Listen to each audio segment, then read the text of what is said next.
안녕하세요, 한상기입니다. 오늘 소개해드릴 차는 2022년형 기아 스팅어 3.3 GT입니다. 스팅어는 작년 9월에 부분 변경 모델 마이스터가 출시가 됐고요. 약 1년이 지나서 연식 변경 모델 2022년형이 출시가 됐습니다. 연식 변경인 만큼 변화의 폭은 크지 않습니다. 파워트레인도 기존의 2.5, 3.3 두 가지로 동일하고요. 근데 아크로 에디션이라고 이번에 새롭게 추가가 됐어요. 아크로 에디션은 기존의 마스터즈 트림에서 내장을 좀 더 고급화한 사양인데, 예를 들어서 필러나 도어 트림, 대시보드 등에 전반적으로 스웨이드가 많이 적용이 됐고요. 지금 보시는 시승차는 아크로 에디션의 퍼포먼스, 모니터링, 렉시콘 사운드 등이 적용된 풀옵션 사양이고요. 가격은 5,640만원입니다. 외장 디자인은 기존과 동일한데 바뀐 부분은 저 기아 로고죠. 기존에 사용하던 에센시아 대신에 새 기아 로고가 적용이 됐고요. 따라서 이제 전용 엠블렘을 사용하는 기아차는 없는 거죠. 새 기아 로고는 알루미늄 재질인데 생각보다 이 스팅어의 외장 디자인과 좀 잘 어울려요. 스팅어는 GT를 표방하는 모델인데, 그래서 일반적인 세단에 비하면은 그 비율이 좀 다릅니다. 일반적인 세단보다 보닛이 좀 길고요. 좀 더 납작한 모습이죠. 그래서 측면이 아니라 전면에서 봤을 때도 저 보닛이 눈에 띄게 좀 길어 보입니다. 헤드램프는 프로젝션 타입의 LED가 적용이 되고요. 앞쪽에는 순차적으로 점등이 되는 방향지시 등은 적용이 안 돼 있습니다. 스팅어의 성격을 잘 나타내주는 앵글이 이 측면이라고 보는데, 아까 말씀을 드린 것처럼 일반적인 세단에 비하면 좀 더 길쭉한 모습이죠. 이게 눈으로 보기에는 K5보다 더 길어 보이는데 실제로는 K5가 전장이 더 길어요. 근데 스팅어가 전고가 낮다 보니까 좀 더 길쭉한 또는 와이드한 그런 모습이죠. 그리고 다른 차들에 비하면 유리의 면적이 작은 편이고요. 뒷바퀴 굴린 베이스답게 프런트 오버행도 굉장히 짧게 설정을 했습니다. 그리고 스팅어 외장 디자인의 핵심은 이 뒷모습이라고 생각을 하는데, 특히 3.3 GT 같은 경우에는 머플러 그 개수 때문에 좀 더 고성능차 같은 그런 느낌이 강하죠. 스팅어는 앞쪽은 좀 낮게 설정을 했는데 이 뒤는 상대적으로 좀 더 그 트렁크 리드가 높은 느낌이고요. 참고로 순차적으로 점등이 되는 방향지시등은 이 뒤에만 적용이 됐는데, 비상등일 때는 아니고요. 방향지시등을 켰을 때만 순차적으로 점등이 되는 시퀀설 타입이 적용이 됩니다. 패스트백 디자인답게 C필러에서 밑으로 쭉 떨어지는 그 유리의 라인도 꽤 날렵하고요.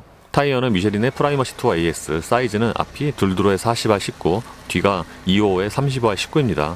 스팅어의 타이어는 썸머와 올 시즌 두 가지가 있는데, 지금 보시는 게 올 시즌이고요. 참고로 스팅어 3.3은 그동안 썸머 타이어로만 시승을 했는데 이번에 올 시즌 타이어는 처음이고요. 따라서 기존의 썸머 타이어에 비해서는 그 주행 느낌에서 좀 차이가 있습니다. 타이어의 트레드웨어는 540 태국산이고요. 그러니까 GV70이나 GV60, 아이오닉 5와 같은 사양이죠. 예, 스팅어의 내장은 크게 세 가지가 있는데 2022년형의 아크로 에디션은 이 전용 내장이 따로 있습니다. 그러니까 기본적인 디자인은 동일한데 보통 고성능 트림에 적용되는 그 스웨이드가 실내 내장에 많이 적용이 됐어요. 예를 들어서 송풍구 라인과 도어 트림, 그러니까 이쪽에 이 스웨이드가 꽤 두껍게 적용이 됐죠. 그래서 차에 타면은 일반 스팅어보다는 좀 더 고성능이다, 또는 좀 더 스포티하다라는 느낌을 받습니다. 그리고 대시보드 상단에는 두 줄기 바늘땀도 들어갔고요. 그리고 필러와 천장에도 스웨이드가 적용이 되어 있습니다. 스웨이드의 느낌은 그 GV70이나 거의 비슷한 것 같아요. 모니터는 10.25인치 와이드 타입이고요. 돌출형이어서 모니터 자체의 높이가 좀 높습니다. 조립 마무리 같은 경우에도 꽤 좋은 편인데, 이렇게 좀 잡고 흔들어도 움직임은 살짝 있지만 소리는 또 거의 안 나요. 안쪽에 있는 메뉴는 이게 연식 변경인 만큼 거의 기존과 동일합니다. 지금이 홈 화면이고요. 여기서 이렇게 페이지 넘겨서 주요 메뉴로 접근을 하는데, 보통 이제 많이 쓰는 메뉴는 여기 설정에 있습니다. 참고로 이제 폰 프로젝션이나 뭐 카톡, 기아페이, 발레 모드 같은 최신의 편의 장비는 거의 다 적용이 되어 있고요.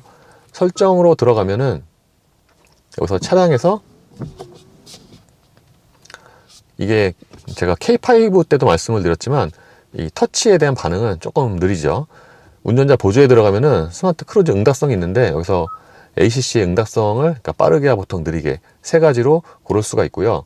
주행 편의로 들어가면은 이거야 뭐 당연히 선택을 하는 게 낫죠. 드라이브 모드의 경우에는 여기서 드라이브 모드 변경 알림이 있는데, 스포츠 모드로 선택을 했을 때 시트 측면 볼스터가 이제 조여지고요. 중립주행도 여기서 선택을 할 수가 있습니다. 보통 중립주행은 에코 모드에서 활성화가 되죠. 그리고 커스텀 모드로 들어가면은 여기서 파워트레인과 스티어링, 서스펜션,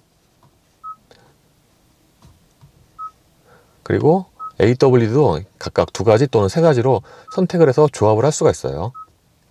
그리고 액티브 사운드 디자인도 있는데, 이제 끄기까지 포함해서 총 4가지고요. 헤드업 디스플레이의 경우에는 여기서 표시되는 정보가 주행 경로 안내와, 그러니까 내비게이션, 도로교통 표지판 안내, 주행 편의 정보, 후측방 안전 정보 등이 있습니다. 근데 실제로는 요거보다는 좀 더 표시되는 정보가 많은 것 같아요. 그리고 계기판으로 들어가면은 여기서 계기판 테마 선택이 있는데 보통은 드라이버도 연동을 사용을 하시잖아요. 이거는 A, B, C 세 가지가 있습니다. 근데 이게 디지털 계기판이 아니어서 이 디자인 바뀌는 게 뭐 이렇게 드라마틱하게 많이 바뀌고 이렇게 티가 나는 건 아니에요. 라이트로 들어가면은 실내 무드 조명이 있는데 여기서 이제 밝기와 색상이 있고요. 최근의 차들처럼 어두운 곳 주행할 때 밝기 낮춤이 있고, 그리고 과속 안내 연동이 있습니다. 그러니까 과속 안내 연동 이 기능을 체크를 하면은 과속 안내가 제공될 때 무드 조명이 좀 깜빡거리죠. 색상은 꽤 많은 색상이 있는데 이 차 무드 조명 적용 범위가 생각보다는 넓은 편이에요. 보통 이제 기아가 일반 차들의 경우에는 무드 조명의 적용 범위가 그렇게 넓은 편은 아닌데, 이 차는 그 모니터 뒤에 대시보드 상단 쪽, 요 발치 이쪽에 무드 조명이 들어갔고요. 차도 파란색이 좀 더 예쁜 것 같습니다. 도어로 들어가면은 파워 테일게이트가 나오는데, 이 차가 그냥 일반 승용차면은 뭐 이런 게 세분화가 안 됐을 건데 유리까지 같이 열리는 패스트백이라서 꼭 SUV처럼 이렇게 테일게이트 열림 속도도 빠르게와 보통 2개, 그리고 테일게이트 열림 높이도 이렇게 3, 2, 1 단계로 설정을 할 수가 있고요. 사용자 높이 설정도 있어요. 그러니까 약간 좀 SUV 같죠. 지금은 어라운드 뷰 화면이고요. 요 화질이나 기능성은 이제 다른 기아차와 동일하고, 여기서 이렇게 앵글을 달리해서 이렇게 화면을 바꿔서 볼 수가 있습니다. 여기는 설정이고요. 스팅어 실내의 특징 중에 하나가 송풍구인데, 요즘에는 보통 송풍구 디자인에 신경을 많이 쓰잖아요. 이 차 역시도 요 가운데 송풍구에 좀 신경을 많이 썼는데, 특히 테두리 부분의 크롬 같은 경우에는 뭔가 저 머플러와 그 디자인 큐를 같이 하는 게 아닌가 싶습니다. 그리고 대부분의 경우 가운데 있는 송풍구는 이제 2개잖아요. 근데 스팅어는 이제 3개가 배치가 된 게 좀 특징이죠. 그리고 가운데와 양쪽의 송풍구 디자인도 좀 다르고요.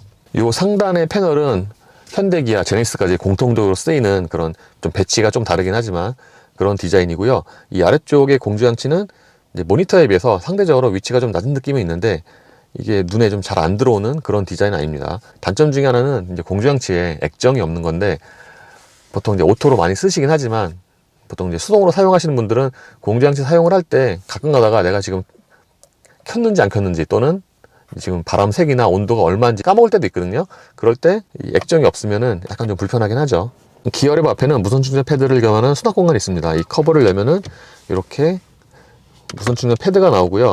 이 앞쪽에는 USB 단자와 C볼트가 있습니다. 요즘의 기아차는 기어 셀렉터가 다이얼 방식이 많잖아요. 근데 스팅어는 이렇게 레버 방식을 사용합니다. 이 레버가 짧은 그런 디자인이어서 뭔가 약간 좀 독일차 같은 그런 느낌이고요. 아까 말씀을 드린 것처럼 실내에는 하이그로시의 그 사용 범위가 꽤 적습니다. 보통 요즘에 다른 기아차 보면은 센터페시아 쪽에 하이그로시가 좀 많이 쓰이는데, 이 차는 기어 레버 주변과 양쪽에 요 정도에만 이 하이그로시가 좀 제한적으로 쓰였어요. 그리고 다른 전자식 기어 레버처럼 D 상태에서 차문을 열면은 이렇게 자동으로 P로 체결이 되고요. 시동을 꺼도 마찬가지고요. 기어 레버 옆에는 이 커버가 있는데, 이거를 열면은 이거는 컵홀더고요. 드라이브 모드 다이얼은 이 기어 레버 뒤쪽에 있습니다. 이렇게 양쪽으로 돌리는 방식이어서 이렇게 다이얼 방식이 확실히 버튼식보다는 조금 더 사용하기가 직관적인 것 같아요. 바로 옆에는 오토홀드가 있고, 이쪽에는 열선 시트와 통풍, 그리고 운전대 열선 등의 버튼이 있습니다. 이거는 카메라고요. 그러니까 이걸 누르면은 주행 중에도 모니터에 그 카메라 화면이 출력이 되는 거죠. 센터 콘솔 박스의 용량은 차 크기를 생각을 하면은 딱 적당한 수준 같고요. 아무래도 이 차가 그 센터 터널 때문에 이 길이는 긴데 여기가 좀 이렇게 올라와 있죠. 그래서 좀 약간 용량에 제한적입니다. 스팅어가 좀 스포티한 지향인데, 이 운전대 역시 그렇죠. 운전대의 경우도 차 크기 대비해서 좀 작은 편이고요. 이 D컷이 적용이 됐고, 그리고 그 림의 안쪽에도 이렇게 빨간색 바늘땀이 적용이 됐습니다. GT 모델임을 알리는 이 배지는 이 아래쪽에 조그맣게 붙어 있고요. 그리고 주로 잡는 부분, 그러니까 10시 15분 보통이라고 하죠. 여기 같은 경우에는 이렇게 얕은 반펀칭이 돼 있고요. 그러니까 확실히 상단과 비교해서 번갈아 만지면은 펀칭이 돼 있는 부분이 좀 더 그립이 좋긴 합니다. 스티어링 칼럼에는 패들 시프트도 마련이 돼 있고요. 조절도 전동이에요. 실내에서 요즘 차 좀 다른 부분이 이 계기판인데, 요즘에는 대부분이 풀 디지털을 많이 사용을 하잖아요. 근데 이 차는 디지털은 아니고요. 그러니까 양쪽에는 기존처럼 아날로그, 가운데는 그 작은 액정이 적용이 됩니다. 아까 말씀을 드린 것처럼 이 계기판 같은 경우에는 테마 A, B, C 이렇게 바꿀 수가 있고요.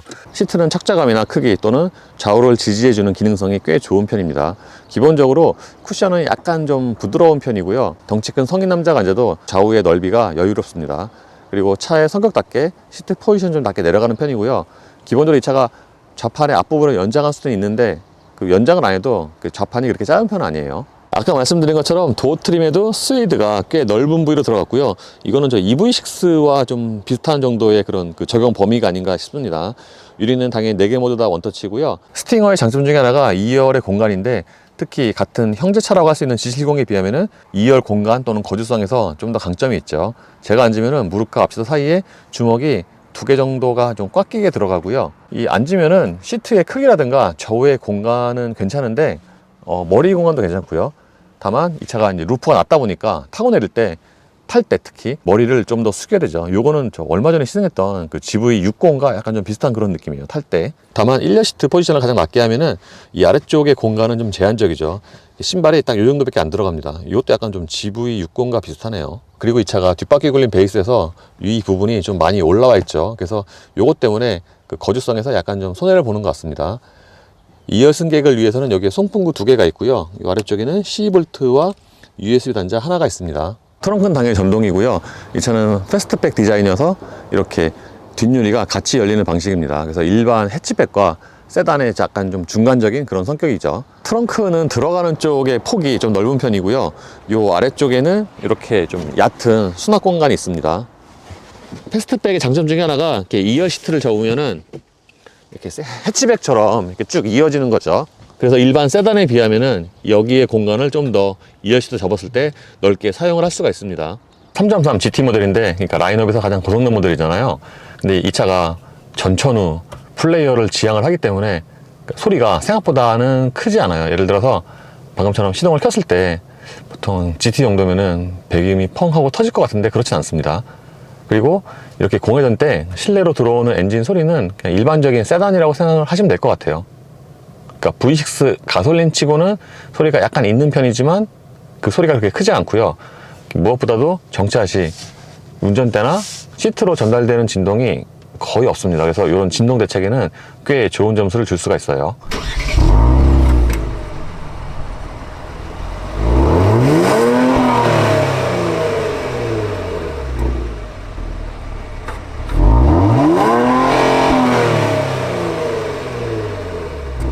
이 차의 파워트레인은 3.3L V6 트윈터보 엔진과 8단 자동 변속기로 조합이 됩니다. 최고 출력은 373마력이고요. 작년에 시승했던 그 GT 모델과 기본적으로 주행 느낌은 뭐 당연히 동일한데 이번에 시승했을 때 주행에서 가장 좀 인상적인 거는 그러니까 승차감 쪽으로 약간 좀 더 좋아지지 않았나 싶습니다. 기본적으로 컴포트 모드에서는 좀 부드러운 지향이고, 그러니까 3.3이면 고성능이어서 2.5보다 하체가 더 뭐 단단하거나 또는 승차감이 떨어질 것 같지만 오히려 그 반대예요. 기본적으로 좀 부드럽기도 하지만 노면에서 올라오는 충격을 좀 효과적으로 잘 흡수를 하고요.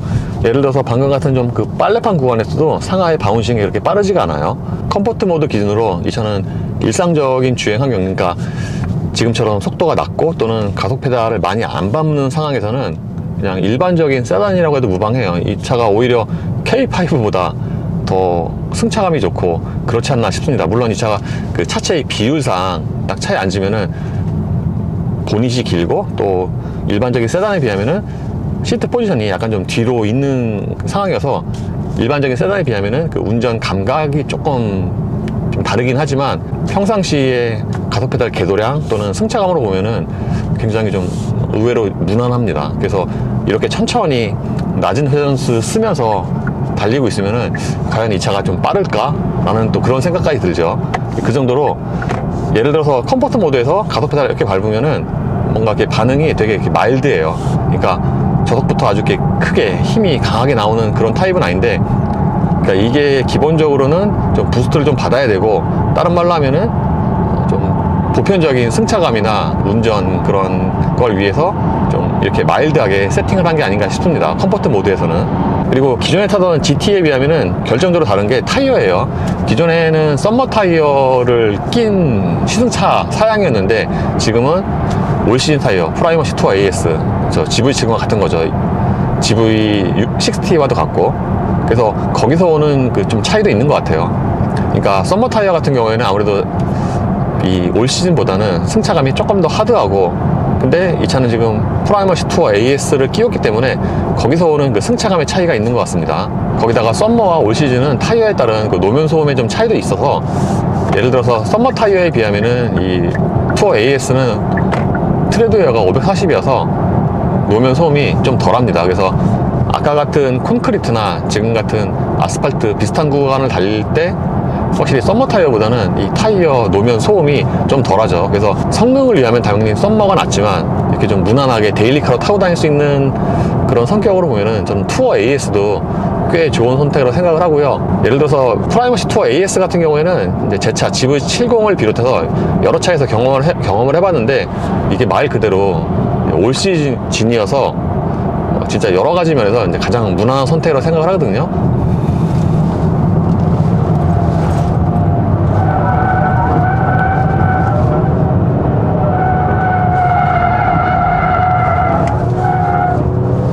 확실히 주행에서 타이어가 차지하는 비중이 큰 게 이 스팅어에서 다시 한번 느끼네요. 그러니까 노면 소음이 적고 승차감이 더 좋잖아요, 이 타이어가. 근데 이제 코너를 빨리 돌 때, 그러니까 일반적인 코너 돌 때는 그렇게 큰 차이가 안 나는데, 좀 더 가속 페달 많이 밟아서 쭉 밀고 나갈 때, 그때는 이제 그립의 차이가 좀 있습니다. 기존의 썸머 타이어 같은 경우에는 비상 속도로 저기 돌아도 그냥 그립으로 붙잡고 이렇게 쭉 하고 나가거든요. 근데 이 차는 그 끝에서 그립이 조금 모자라갖고 거기서 약간 좀 스핀이 있죠. 근데 요즘엔 또 전자장비가 있어갖고, 예전에 ESC가 없던 시절에는 아마 뭐 언더가 나거나 그랬겠지만, 요즘엔 ESC가 있어갖고 이렇게 위험한 상황이 이제 생길 정도로 그 자세가 흐트러지거나 그러진 않습니다. 그리고 여기 같은 경우도 항상 제가 시승할 때마다 말씀을 드리는데, 저 턱이 낮아도 뭔가 이렇게 충격이 좀 강하게 오는 그런 방지턱이거든요. 그래서 좀 승차감이 떨어지거나 충격 흡수 능력이 떨어지는 서스펜션 같은 경우에는 저기를 지날 때 충격이 좀 이렇게 강하게 탁 하고 오는데, 이 차는 그럴 때 좀 뭔가 한 단계 좀 걸러서 들어오는, 거기다가 그 충격이 딱 흔들리고 나서의 그 마무리도 되게 빠르죠.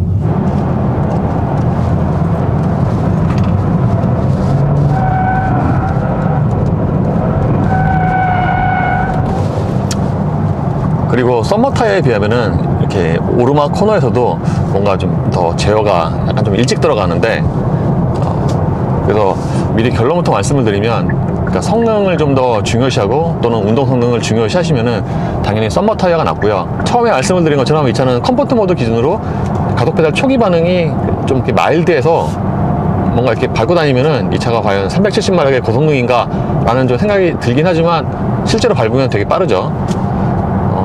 3.3 같은 경우에는 이제 여러 번 시승을 했는데, 보통 제 동영상 기준으로 정지에서 200km까지의 가속 시간이 대략 한 17초, 18초 이 정도가 돼요. 그러니까 작년에 탔던 마이스터 3.3 같은 경우에는 17초였고요. 이번에 이 차, 그러니까 투어 AS로 타보니까 대략 정지에서 200km까지의 가속 시간이 18초 정도가 됩니다. 요거는 G70 3.3과 거의 같고요. 그래서 당연히 일상적인 용도로 사용하는 그런 동력 성능에는 충분하고, 좀 스포티하게 운전하는 그런 수요에도 대응할 수 있는 그런 성격이라고 하겠습니다. 근데 이게 작년에 비하면 확실히 좀 더 그러니까 기본적인 성격이 좀 마일드해진 것 같아요.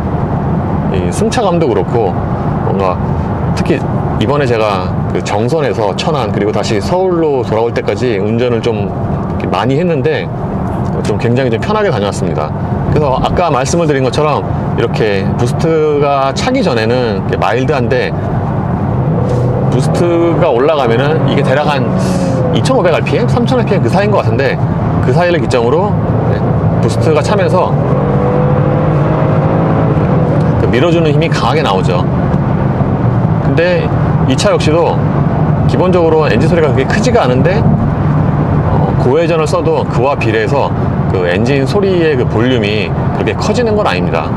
그래서 차의 성격이라든가 성능에 비해서는 그 전반적으로 그 엔진 사운드가 그렇게 크진 않아요.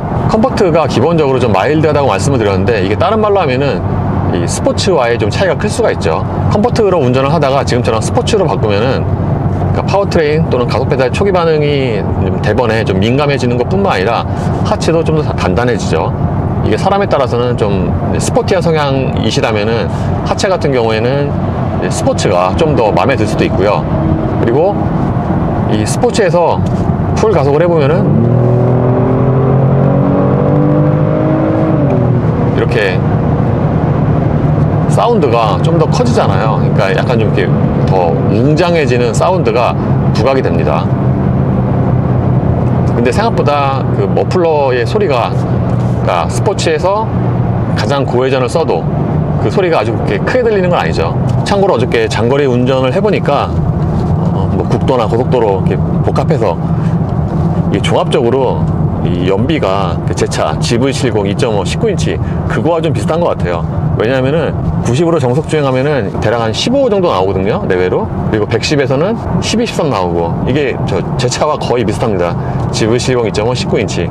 그리고 어제 정선에서 천안 갈 때 주로 국도를 이용해서 갔는데, 그때는 대략 평균 연비가 한 11?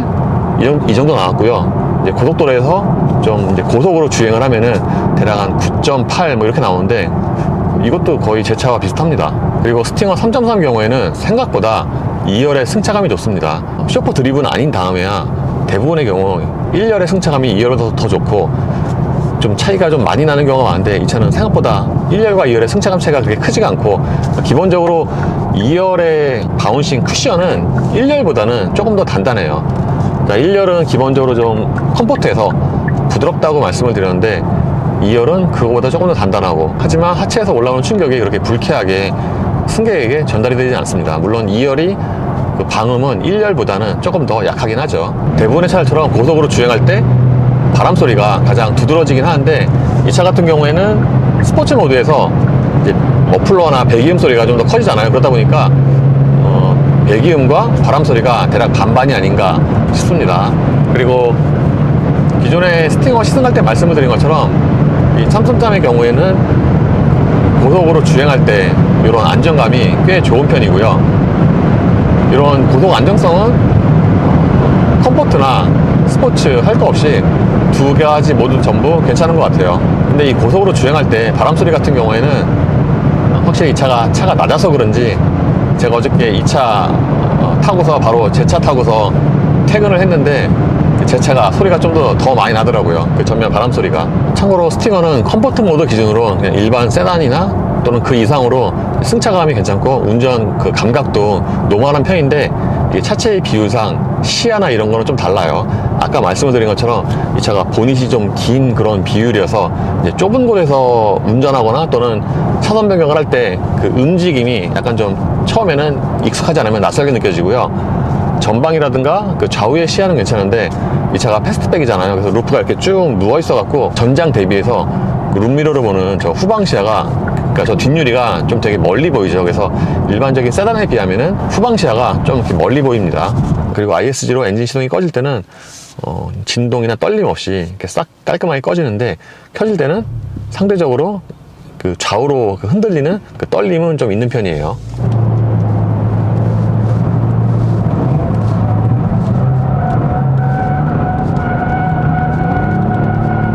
지금은 스포츠로 코너를 돌았는데, 확실히 썸머 타이어 낀 사양에 비해서 이 올 시즌 타이어는 뭔가 이렇게 제어가 좀 더 일찍 들어가네요. 그러니까 아마 이 타이어에 따라서 뭔가 이렇게 제어 그 시점을 좀 다르게 한 게 아닌가 싶기도 하고요. 그래서 확실히 회전할 때는 그런 운동 성능에서 썸머 타이어와 좀 이렇게 뚜렷한 차이가 있습니다. 그래서 이게 되게 장단점이 뚜렷하고 뭔가 선택하기도 뭔가 좀 좋은 거죠. 왜냐면 이게 장단점이 뚜렷하니까. 그래서 성능 지향으로 타신다 그러면은 당연히 썸머 타이어가 낫지만, 이게 말 그대로 그 모든 시즌에 걸쳐서 두루두루 편안하게 타시려면은 요 올 시즌이 낫습니다. 예, 이번에 2022년형으로 스팅어 3.3을 다시 한번 시승을 해봤습니다. 기본적인 결론은 뭐 기존의 마이스터와 동일한데, 확실히 타이어가 다르니까 거기서 오는 이제 성격의 차이 또는 승차감의 차이가 꽤 있어요. 그래서 생각보다는 주행에서 할 얘기가 좀 있었고, 그래서 방금 이제 말씀을 드린 것처럼 취향에 따라서 이런 타이어 같은 경우는 선택을 하시면 되고, 참고로 이 올 시즌 타이어로 선택을 하시면은 승차감이나 소음엔 더 유리하지만 운동 성능에는 조금 더 불리하고, 그리고 최고 속도도 썸머 타이어에 비하면 좀 더 제한이 됩니다. 그래서 이번에 스팅어를 다시 타면서 또 한 번 느낀 게, 뭔가 이 스팅어는 이제 국내 시장에서는 좀 이렇게 나오기 힘든 그런 차가 아닌가. 왜냐면 이런 성격의 차는 그 예전에도 없었고 지금도 이제 딱 스팅어만 있는 것 같아요. 뒷바퀴 굴림 세단에 패스트백 디자인에, 그러면서 고성능을 내고 또 4명이 탈 수 있는 또 패밀리카의 성격도 갖고 있고, 이게 소위 말해서 올라운드 플레이어 전천후인데 다른 말로 하면은 또 약간 좀 애매하게 느껴질 수도 있고 그렇습니다. 그래서 만약에 차 한 대로 여러 가지의 목적을 다 만족을 시킬 수 있는 그런 성격을 원하신다면은 이 스팅어가 괜찮은 대안이 될 수가 있고요. 여러 가지 장점이 있지만 단점을 꼽는다면은 이 실내 디자인이 있죠. 사실 스팅어가 나온 지 한 4년 정도밖에 안 돼서 실내 디자인이 뭐 나쁘다는 건 아닌데, 최근에 나온 기아의 신차들이 실내 디자인이 굉장히 좀 최신의 그런 디자인이고 좀 빨리빨리 바뀌다 보니까 상대적으로 이 스팅어의 그 실내 디자인이 좀 올드해 보일 수가 있습니다. 그리고 이번에 대략 1000km 정도 운전을 했는데 천안, 정선 이렇게 오고 가면서 실내에서 잡소리는 거의 없고요. 그래서 이런 면은 또 장점으로 꼽을 수가 있습니다. 네, 이로써 2022년형 기아 스팅어 3.3의 시승을 마치겠습니다. 감사합니다.